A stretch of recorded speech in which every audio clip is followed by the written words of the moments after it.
জিনতা মাইন্সের রহস্য।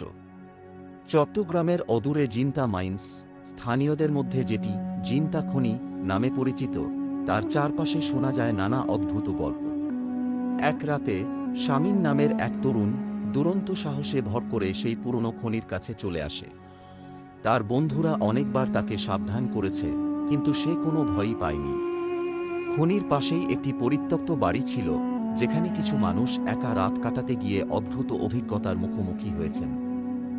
রাত গভীর হতে চলেছিল, শামীম বাড়িটির দিকে এগিয়ে যায়। হঠাৎ ঠান্ডা এক হাওয়া তাকে স্পর্শ করে, এমন এক অনুভূতি যেন সে কোনো অদৃশ্য শক্তির সামনে দাঁড়িয়ে। বাড়ির দরজার দিকে এগিয়ে গেলে দূর থেকে এক অদ্ভুত আওয়াজ শোনা যায়, একটি মৃদু কান্না। শামীম ভয়ে থমকে দাঁড়ায়, কিন্তু তারপরও তার কৌতূহল তাকে বাড়ির ভেতরে যেতে বাধ্য করে।